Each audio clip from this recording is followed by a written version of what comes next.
Hello there. Hello, how's it going? I'm good. How are you?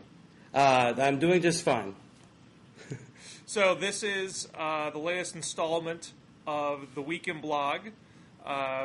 As we have started doing, we are mixing in guest commentators outside of myself and Con Carroll. This week, well, I'll introduce myself again. Bill Scher from Campaign for America's Future and LiberalOasis.com. And Bill, why don't you introduce yourself? Well, I am Bill Beutler, so this is the all-Bill edition of Blogging Heads. I work for and I'm broadcasting from the international headquarters of New Media Strategies, which is in my employer in Rosslyn, Virginia. I write the blog PI. That's at blogpi.net if you care to click over. And maybe some interest. In a past job, I wrote the blogometer before Con Carroll did. He came and replaced me after I left. So that's there's a bit of a connection. That probably explains why I'm here today. Excellent. So you've had great experience in reading copious amounts of blogs in a given week and actually trying to make sense of them. Back when I wrote the blogometer, like Con did, I had to read copious amounts of blogs every day, starting at 6 a.m., and put together a few thousand-word roundup by about 11 a.m. And these days, I don't read as many blogs as I do, but I definitely try to stay current with what's happening. And hopefully I'm current enough to offer some intelligent debate today. Okay. Well, one topic that I think sparked both of our interests, there was some back and forth between John McCain and Barack Obama on negotiating with Iran. And what particularly struck me... Yes, go ahead. And the press, well, that's it struck both of us. You had Time Magazine's Joe Klein press McCain in a press conference about whether Obama's past statements about negotiating with the leaders of Iran necessarily meant the president, Mahmoud Ahmadinejad, because anyone who knows the Iranian government knows that the president of Iran is not the leader of Iran. It's the supreme leader, Ayatollah. I'm going to totally botch the supreme leader's last name, I'm sure. Let's just say the supreme leader, the Ayatollah. Khamenei. Right. Yeah, I want to say Khomeini because that was the previous supreme leader, and the names are spelled almost the same. Right. But Khamenei, I'm pretty sure. Okay. So when Joe Klein pressed him, McCain wouldn't budge and insisted that Ahmadinejad was the leader. Well, actually, let's back up. Let's back up a second here because what Joe Klein first pressed McCain on was whether or not Barack Obama had ever said that he would meet with Mahmoud Ahmadinejad. And it's about, within hours of Joe Klein's blog post going up, where he said that he had tapped the crack research team at Time Magazine, and they had reported back to him that that Obama had never said he would meet with Ahmadinejad.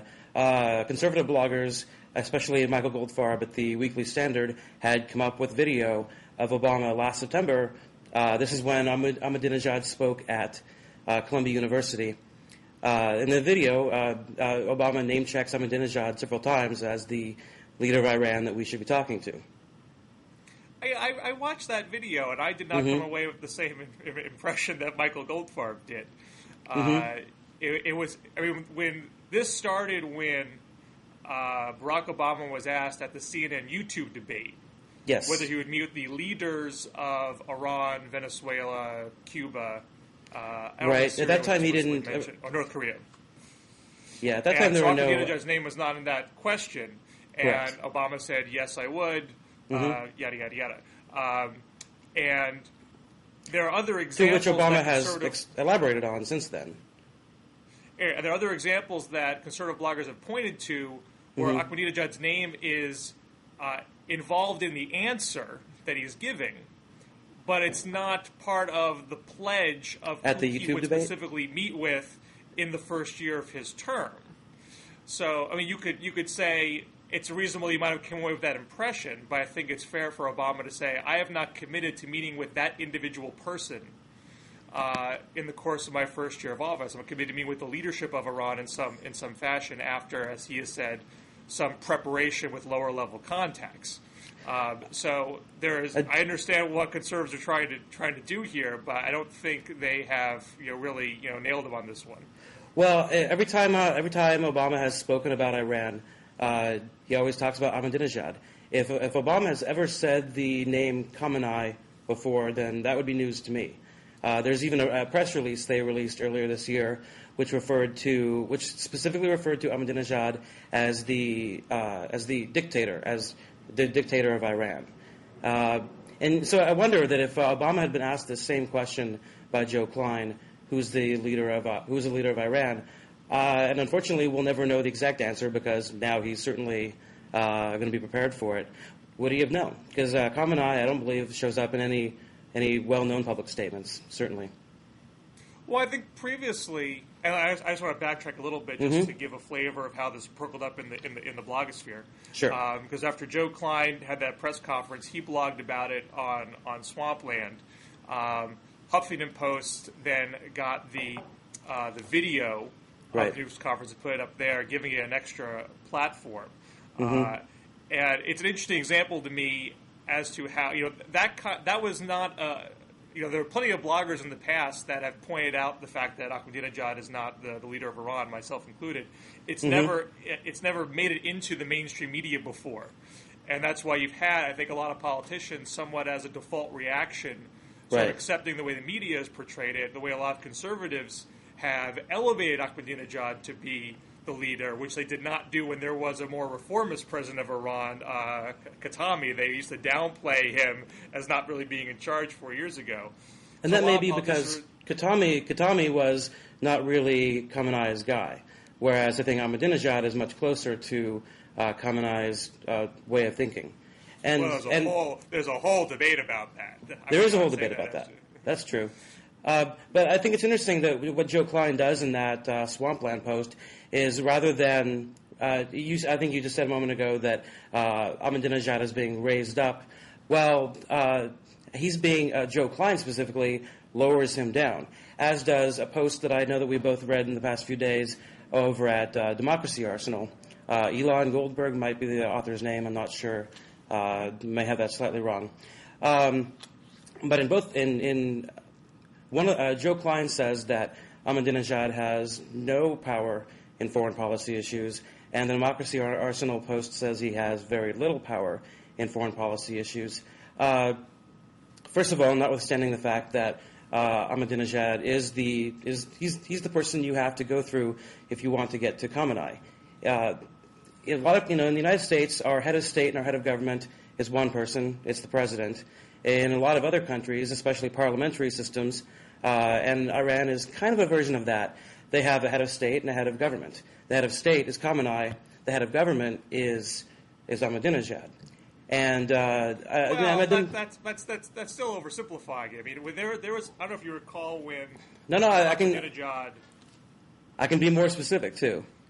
Like specifically, the foreign policy of Iran is run by the Supreme National Security Council, and the person who sits at the head of that is Khamenei. However, the other main person is the president, and the president appoints all the other people who are on that commission. And the supreme leader eventually will he doesn't necessarily make the policy. They kind of try to arrive at consensus, and then once the supreme leader has given his say so, then it becomes policy that can be promulgated. So I think that Joe Klein and the Democracy Arsenal are both downplaying Ahmadinejad. I'm a little mystified as to why. I guess it's because Obama said he'd speak with him. Well, there's a good reason why. I mean, there's not necessarily a single pipeline or chain of command that leads up to the supreme leader. Take for consideration, I don't know if you recall when Ahmadinejad wrote this famous letter to George Bush. I do, yeah. Where George trying to, I forget what was actually in it. It was some of a rambling letter, and George Bush dismissed it by saying, "Well, he said nothing about what he would do about the nuclear program, so I'm not going to take this letter seriously." Well, the same week, a spokesperson for the supreme leader had published an article on Time Magazine's website, laying out the contours of a negotiated agreement which included intrusive inspections, and that was completely ignored by the White House and ignored by much of the media because there's been this sense that Ahmadinejad is the guy. When someone else had put himself out there for Western consumption to say, "Hey, I'm actually the guy, or I can be the guy. I'm actually a conduit to the supreme leader here." And I think you're right. And I'm sure Obama and many other politicians, I'm sure, kind of felt like, yeah, there's no way I'm ever going to explain that Ahmadinejad's not really the leader. It's going to be such a heavy lift. So let's just talk about it in that context.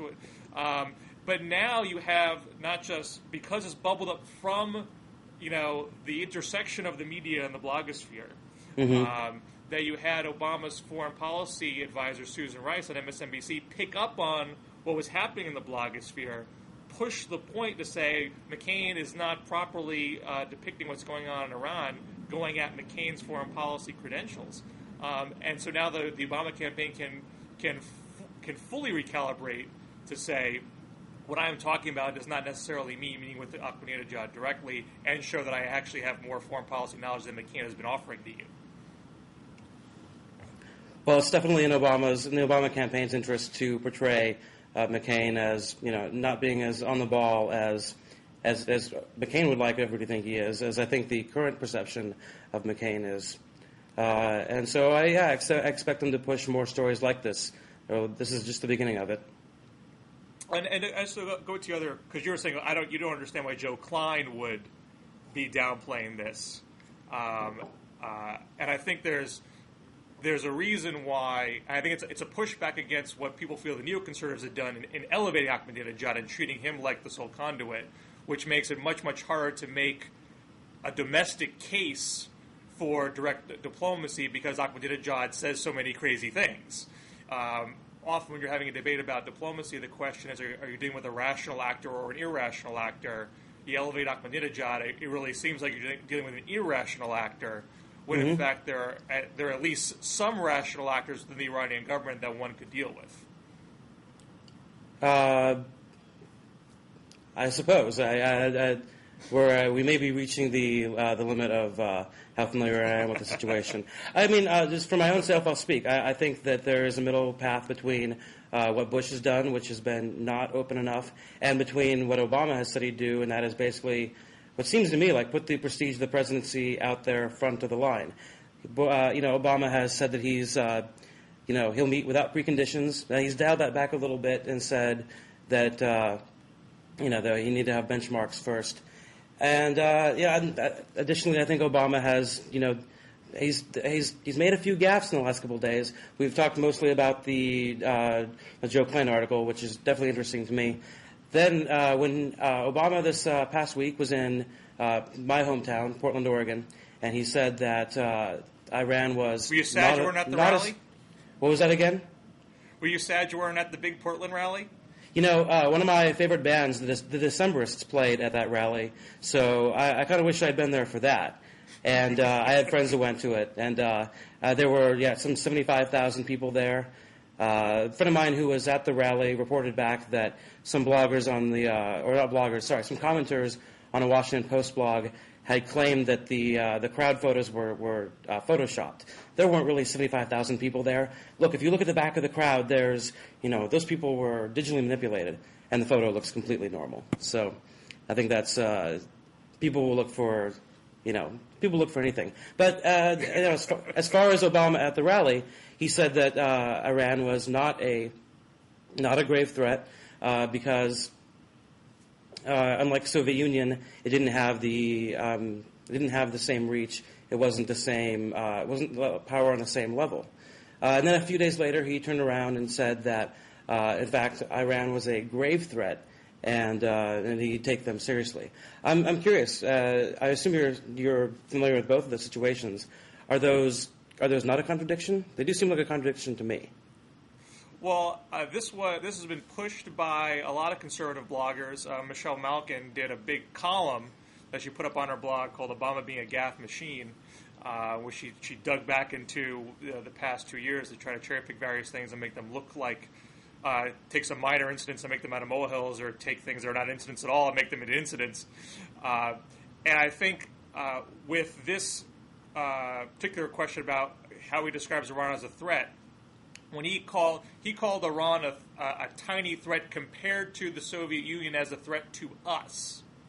And are you sure he didn't say Iran is not a serious threat? I believe that's the exact phrase. I should have brought that with me, but I didn't bring it with me. I thought the word used was tiny, but my recollection of the context of the statement was in comparison to the Soviet Union as a direct threat to the United States, as opposed to Iran being a regional threat or a threat of nuclear proliferation or what have you. And I do think that Obama recognized that there was a glibness in that characterization that sent the wrong message, which is why the next day he wanted to make very clear that he does believe it to be a grave threat. But I don't believe it's a question of threat to whom. John Kyle was on MSNBC soon after this, pushing this point. Actually got corrected by Contessa Brewer on the spot, saying, "Hey, you're quoting Obama out of context." So maybe this brings up a question of conservative views. And John Kyle said, liberals "Not in a serious media. threat." Yeah. But Kyle's response to her was, Obama always brings up Ronald Reagan here, but Ronald Reagan believed in peace through strength. And I think what Obama was trying to say there was, we are extremely strong relative to Iran. There's a far greater disparity of strength in these two countries than there's with the Soviet Union, and yet we spoke to the Soviet Union and didn't make a big to-do about it. Well, and this is where bloggers this is where conservative bloggers chimed in, suggesting that maybe Obama didn't quite understand the nature of asymmetrical warfare. That it doesn't take an apparatus such as the Soviet Union, where they have their own, they have interests to protect that smaller countries, don't necessarily, and that it doesn't. Well, that's more to the point. It doesn't take so much money or effort to It doesn't take so much money or organization to cause a whole lot of damage against a large state with infrastructure and interests around the world. I think that's where Obama does send the wrong message by saying that they're not a threat, and he was right to pull it back. But I think it's still unclear what his position really is. Well, I think the position is clear. He takes the threat of Iran becoming a nuclear power seriously. He wants that to be stopped. He doesn't want them to become nuclear. He feels that not talking to them over the past 8 years has not diminished their ability to go nuclear. And if we're going to actually stop it, you're going to have to sit down at the table and work out a deal. And he's laid out the contours of that deal, which is you don't go nuclear, you help out in Iraq, you stop supporting anti-Israel groups, and we'll normalize relations with you and give you some economic assistance. And that's a deal that was laid out by Iranian diplomats in 2003, the so-called Grand Bargain that we learned about from Flint Leverett, who was a former Bush administration official, and the Bush administration snubbed it. This is before Ahmadinejad even came on the scene as president. So I think it's quite clear the type of deal Obama wants to negotiate. And it's not as if he is saying, I think Iran's not a threat, who cares, let's not bother talking to them, and let's not even bother worrying about them. He's just making the point that we've had bigger existential threats to America's direct security before, and we handled that through negotiations in the past. So why shouldn't we do it with a smaller country, much smaller military? He didn't get into the asymmetrical warfare component of it. Not too many presidential candidates get into that level of detail on the stump. Well, I'm quite sure he's aware of the concept. It's not all that strange to the average senator. But just because asymmetrical warfare exists doesn't mean we don't have a lot of leverage, a lot of military strength to bring to the table and ensure that we can get a good deal from them. Again, sorry if we had a little bit of a blip there. We had some battery issues. But I was rambling on and on about Iran, trying to make the point that there's a difference between a country that can directly wipe you off the face of the map, is the phrase of choice these days. Like the Soviet Union could multiple times over during the Cold War, and a case of Iran that at best has some asymmetrical warfare options against us, but If you believe that they're a fundamentally irrational government, as I do, they would know that they would get pretty crushed if they tried that on us, and really haven't to date. Therefore, there was a Charles Krauthammer column about a month ago that does not seem to have been very influential, and that kind of surprises me. The title of it escapes me, but it was something about the end of the non-proliferation era. And the thesis of his column, which conservative bloggers largely did not pick up, where they do pick up, things he writes other times. His argument was that the game is over. Iran is going to get nukes, whether we try to bribe them not to or not. And the better thing to do is to promise them that if they do use the nuclear weapons they acquire, especially if they try to destroy Israel, then they will be absolutely destroyed. That missile defense, we will guarantee them that none of their missiles will get out, or maybe 1 out of 10 will. But then we promise you all of our missiles will make it to your country. And that's interesting because it certainly is a very hawkish view, no doubt. But it also concedes what... I missed the start of you talking. Skype got funky. Who was making that argument? Oh, it was Charles Krauthammer. Krauthammer in the Washington Post. And, so it's definitely a hawkish argument, but it's also one that, I think neither side is willing to embrace yet.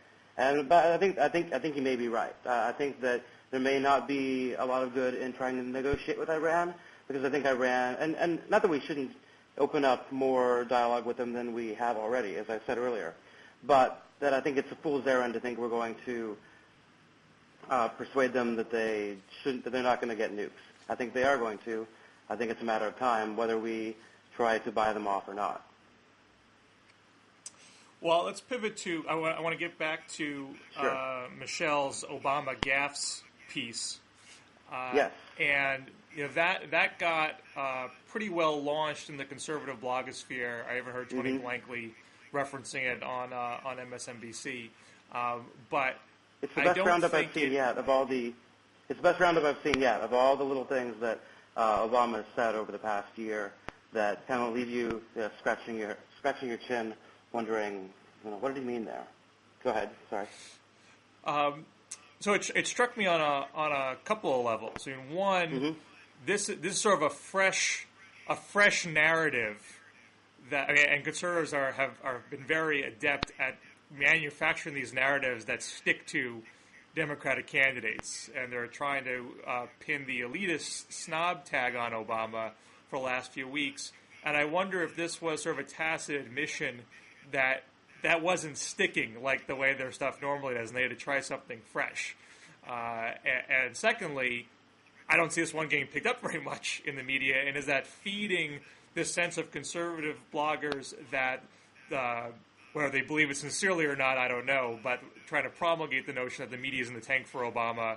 And as Red State said, when Linda Douglas, the National Journal, decided to take a position in the Obama campaign, I'll get the exact wording here. We must be vigilant against the media now. If you didn't think so before, you need to realize it now.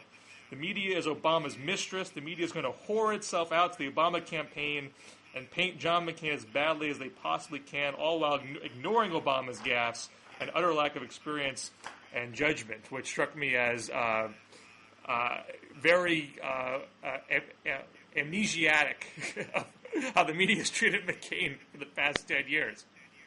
How about Joe Klein going after McCain just this past week?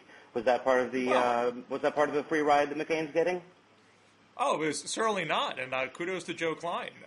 But I don't think you could say that the sweep of the media has been to pound McCain. I mean, over the past 2 months, Obama's had some of the worst media coverage he's had of his entire life. He hasn't had that much media coverage in his life. No one has been forced to play guilt by association with their pastor in politics, I think, ever. Of their personal pastor, their personal faith be put in a political lens that way. I'm not sure. Folks have talked about things like Jerry Falwell or Pat Robertson, political figures in the evangelical movement, but I don't think anyone's had their own personal pastor treated in the same way as Obama has had. Whereas McCain's had a free ride in the past couple of months because just the spotlight's not been on him. But he has had extremely favorable media treatment through much of his career ever since the 2000 race, if not before. And whether that changes now as this reaches that level, we'll see. But it strikes me as very strange to think that the media is going to be utterly slanted to Obama, considering that the media has had a far longer and deeper relationship with McCain to this point. I think that what's more likely is that the media love affair with McCain is something that was true about 8 years ago, and a lot has happened in between then. And if the media is still in love with McCain, then why did the New York Times run that story about Vicky Eisman a few months ago? I think maybe it could be because you and some of your allies have had a little bit of success in working the reps yourselves over the past couple of years, and now the media, I think they've definitely heard the allegation that they're giving McCain, or they have given McCain, a free ride. And for the 2008 race, I think it's pretty likely, and already is happening, that they are overcompensating for where they may have been a little bit too in love with him in the past. And I think Obama is, you're right, he has had the worst press coverage of his life in the past couple months, but he still has, I would still say, the tenor of commentary, certainly on the cable news channels and on the editorial pages, are all still very pro-Obama. It's more that this is unfair that's happening to him. They're asking the same questions you are. Linda Douglas herself said that, Linda Douglas, who recently left my old employer, National Journal, to go to the Obama campaign. Have you had personal, professional interaction with her? No, she joined in 2007. I left in 2006. So none whatsoever. I've never met her. Don't know her. But she was on, I think it was Reliable Sources with Howard Kurtz earlier in the month, and somewhere here I have several quotes of her saying that it's a bridge too far to judge Obama based on who his pastor is, and she has a bit of a history of this, going back through her history when she was working for ABC News. She reported on Webster Hubbell and Mickey Cantor, who were friends, and only eventually recused herself from, once Webb Hubbell was indicted, then she recused herself at that point, if I understand it correctly. And in this case, too, I wonder, don't you think that she's probably been giving advice to the Obama campaign a little bit on the side? I don't think they hired her out of the blue. Do you? From what I understand, she had some very recent conversations with friends of hers on the campaign in the last couple of weeks. I highly doubt she's been back-channeling with the campaign over the stretch of months while she was reporting on the campaign. She's never had a reputation of being a biased reporter until today. She's always been considered a pretty... Well, she hasn't even been that... I don't think the spotlight was on her in this way until today. Right. Well, that's right. Media Research Center, which publishes Newsbusters, and I don't have this post with me, but Newsbusters put up a post in the last couple of days that was a whole string of greatest hits from Linda Douglas, quoting her, saying, and I don't actually have this. You still there? Quoting her on This Week in 2000, shortly after Bush was elected, and saying that he hadn't demonstrated his commitment to minorities because he hadn't committed to new federal spending on minority programs. There's a lot of those things like that in her career. It's not hard to identify her as left-leaning, as sympathetic to Democrats. And of course, she also, in April 2007, she coached Obama before a debate. This is after she left ABC and before she was hired by National Journal. So, she hasn't really been that high-profile a figure until about now, and that's why we haven't seen the same thing. I have not. The Media Research Center is not an organization that I cite blindly. I see a lot of cherry picking and quoting out of context from those guys, so I never take their stuff at face value.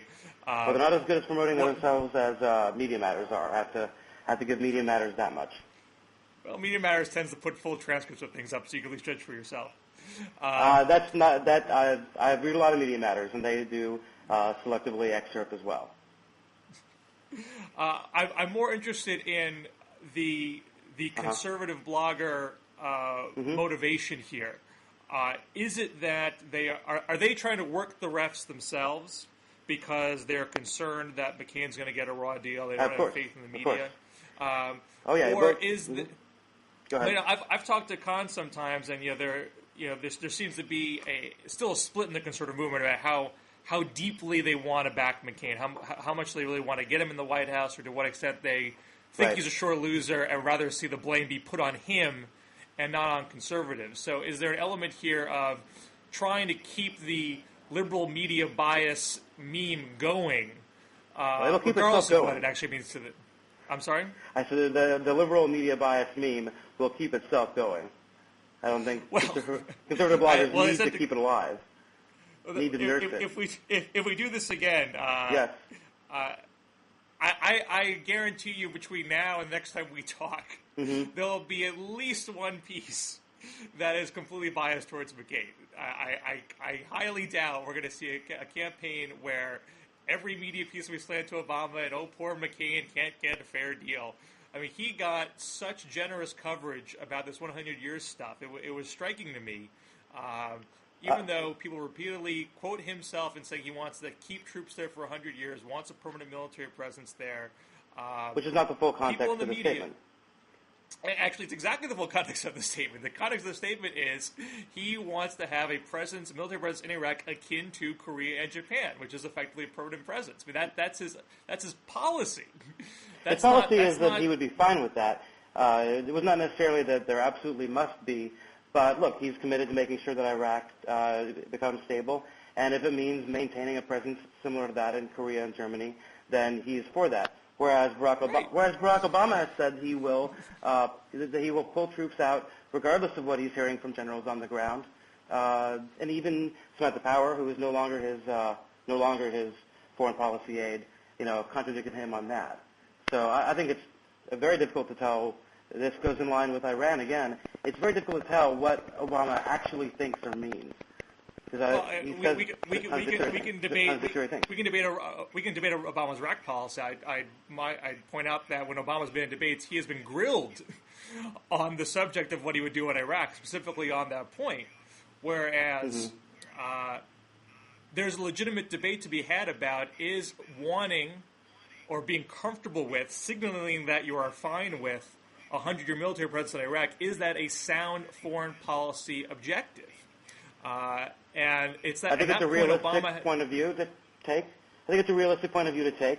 But as he realized that was not necessarily popular with a lot of people, then you saw his 2013 speech. I think it was just last week.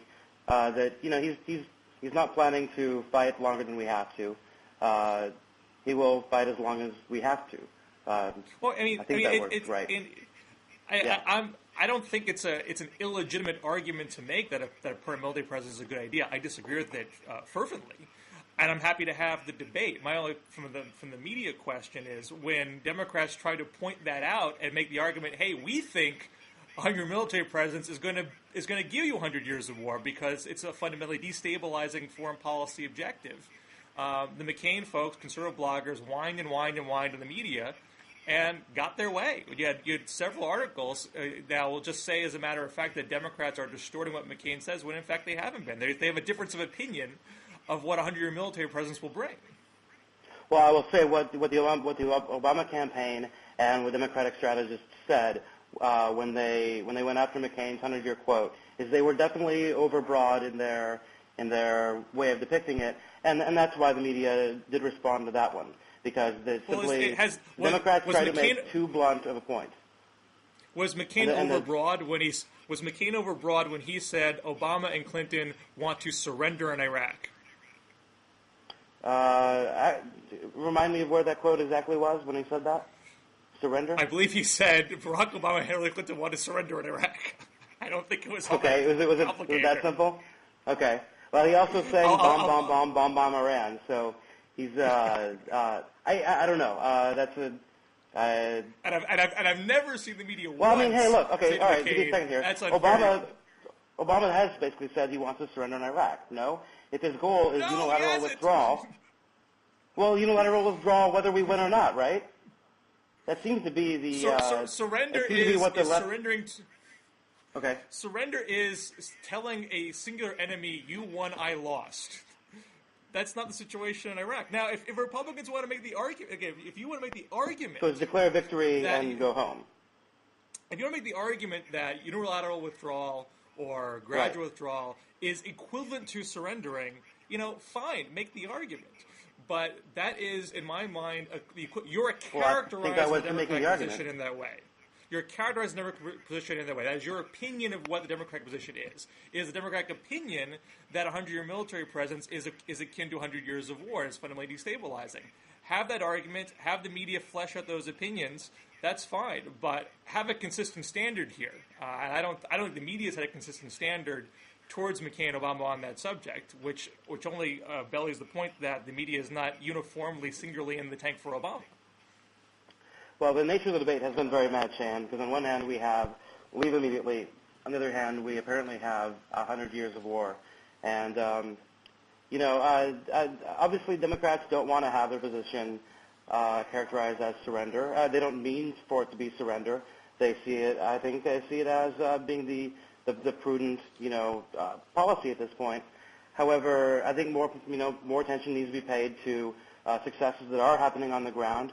I'm on an email list from the military, and you probably wouldn't take them as the most reliable sources in this case.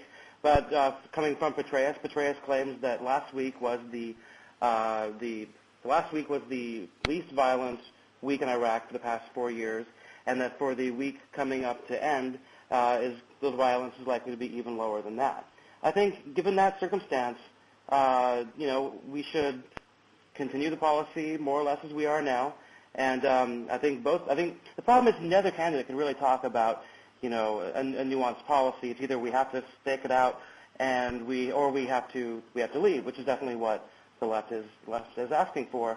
I don't want to get into the point where I'm saying declare victory and go home, but we've seen a lot of successes, and I think if this continues, I think certainly by 2013, maybe even by sooner, we're probably reaching a point of diminishing returns, where there's not a great deal more we can do for Iraq, because it's never going to become California, at least not in the next 100 years. And so I think both candidates have a hard time kind of stepping back and being a little more realistic about it, partly with the media there, partly with their own supporters, trying to stick them to a certain position. Does that make sense to you? It does. I don't agree with it top to bottom, but I see where you're coming from. Sure. Perhaps we should transition to a fresh topic, though. Oh, let's do. Why not? We have left liberal bloggers hitting McCain on lobbyists and Hagee, flap over credentials of the Democratic Convention, and sexism in the Democratic primary. What do you want to prioritize? I'm going to send the lobbyist one, because that's one where I'm not going to defend McCain in the slightest bit. So you might enjoy that. Well, it only interests me in that, this is going back to our questions of liberal bloggers and Iran and the media role here. Right. We over the last 15 years, we've seen conservative activists in talk radio and more recently in the blogosphere have a very easy ability to launch narratives in the mainstream media, to push manufactured scandals into the mainstream media, and liberals have felt very ineffectual.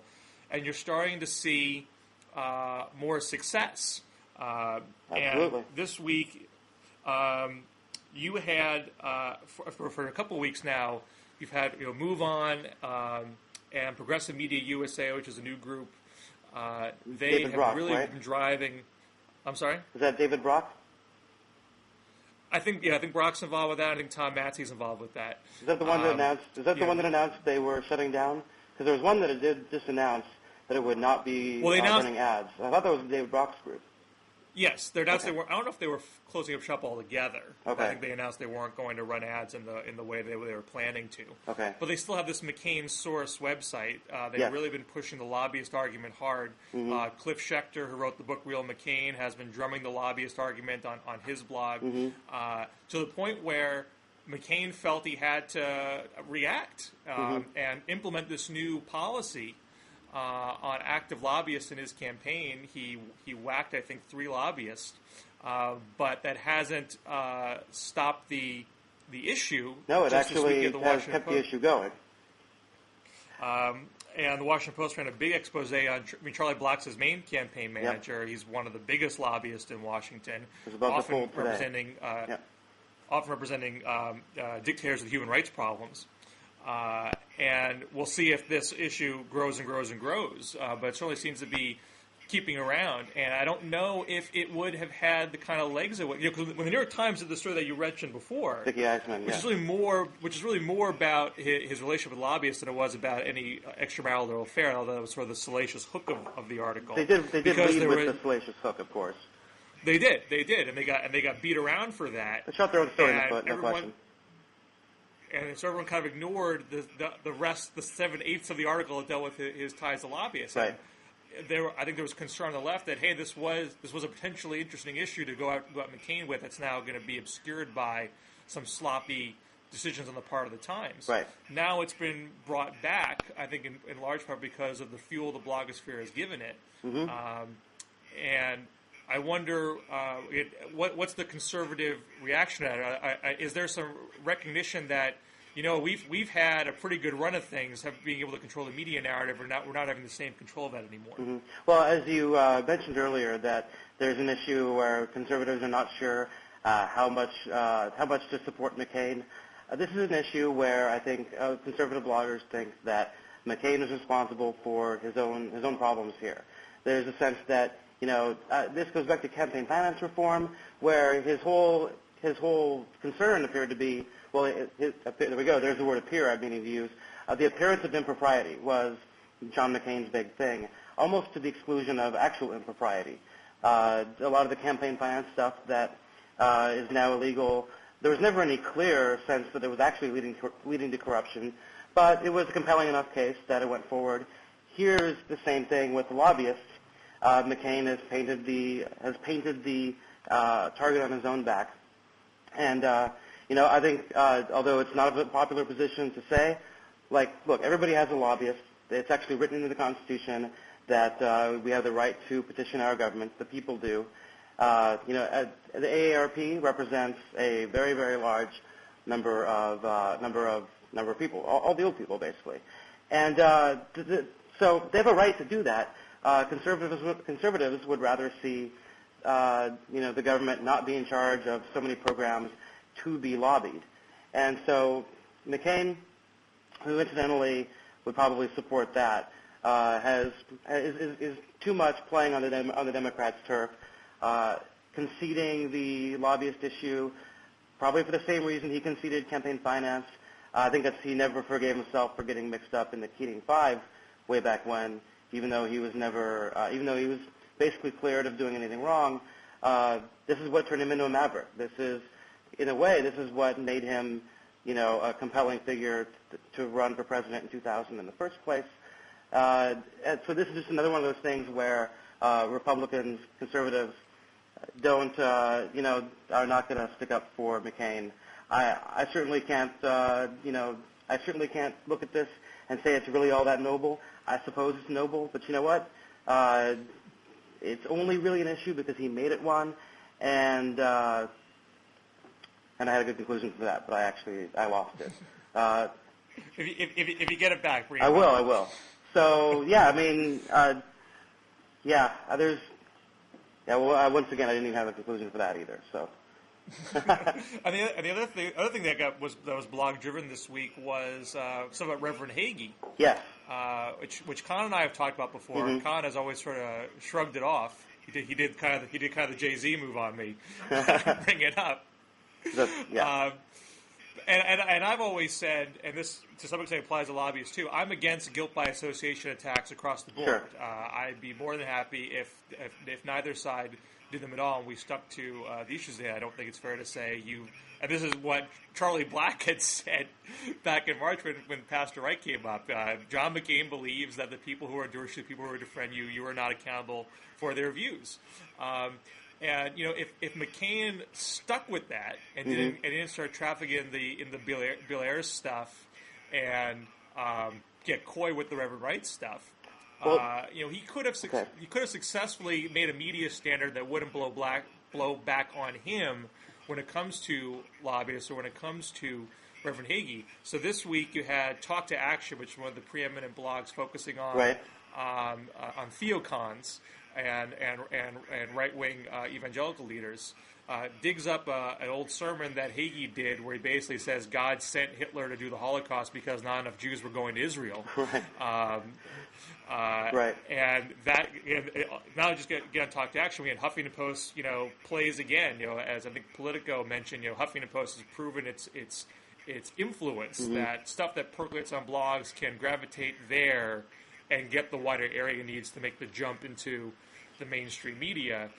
This time, McCain apparently actually flinched and said, "I can't abide by this," and formally renounced the endorsement. Which again, I wonder if it's the same thing with the lobbyists. Does the act of renouncing it going to spark a round of conversation? Well, why is it this that brought your line as opposed to that, which when you call Catholics a great whore, that was bad but not so bad. We'll see. But from the blog perspective, that actually raises the question.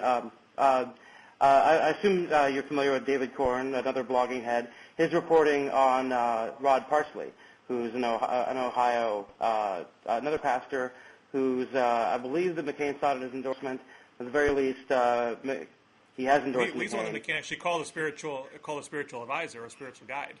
Closer than Hagee is. Well, I'm surprised that I haven't seen more about it. So I'm curious to ask you, why do you think the Rod Parsley story hasn't gone anywhere yet? I thought I saw a headline today that ABC did something on Parsley, but I didn't dig into it. Okay, that'd be the first I've seen. But it's a good question because the difference between Hagee and Parsley is Hagee is a straight up political endorsement. McCain never claimed to turn to Hagee for spiritual reasons.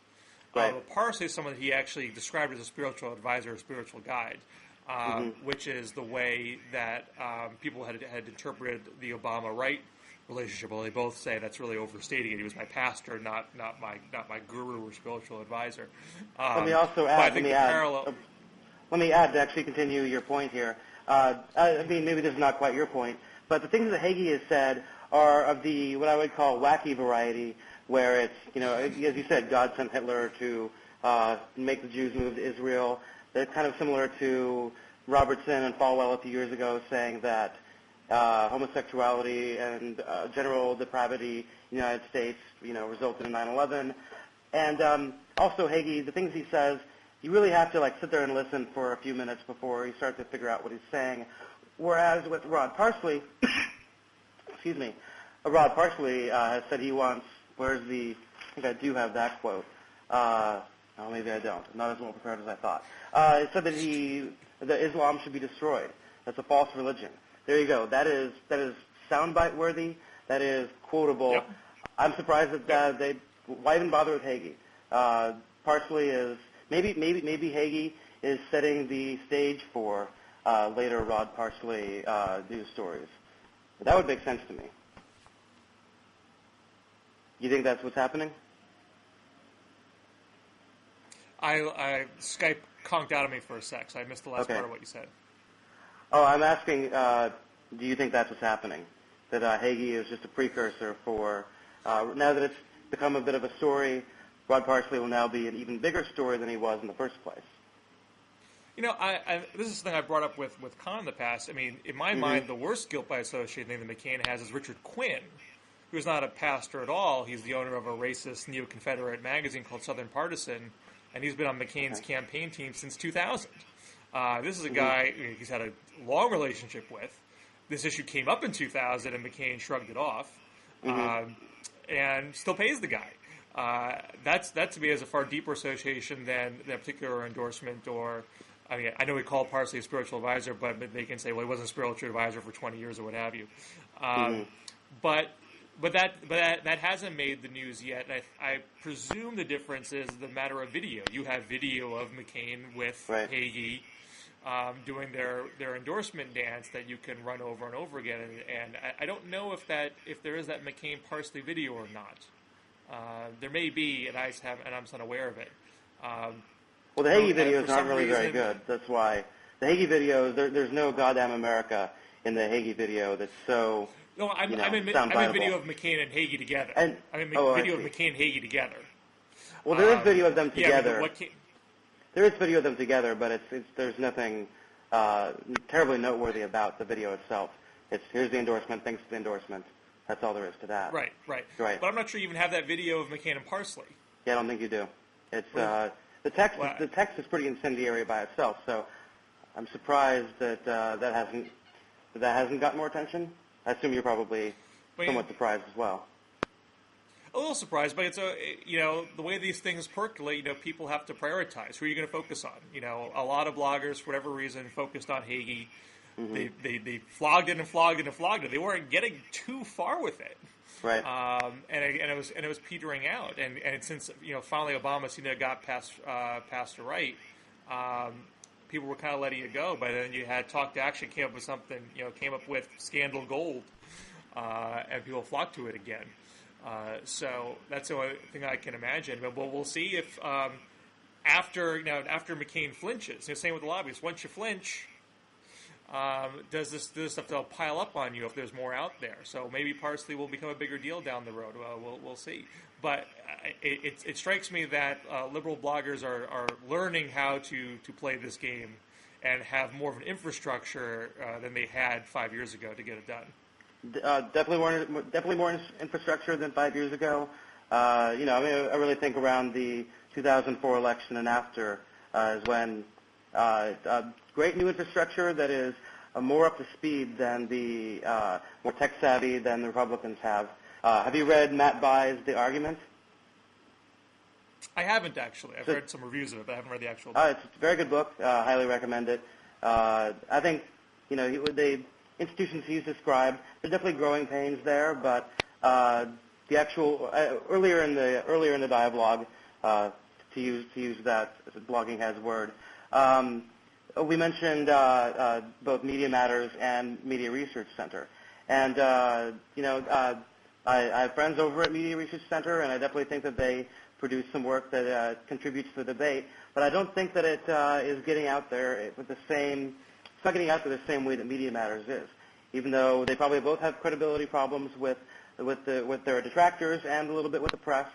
I see Media Matters being more successful and being more engaged with the blogosphere, with the liberal blogosphere, than Media Research Center is on the right.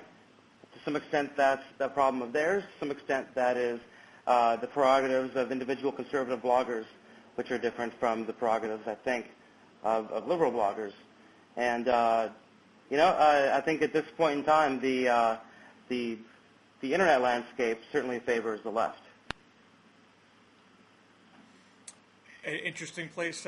Should we end it on that note? Maybe we should. We've been going for a while, I think. So it's been a pleasure to be here. Thanks for having me on. And hopefully we can do it again. If you'll have me back, I will definitely do it again. Excellent. All right. Thanks, Bill. Have a great weekend. You too. Bye-bye. Bye.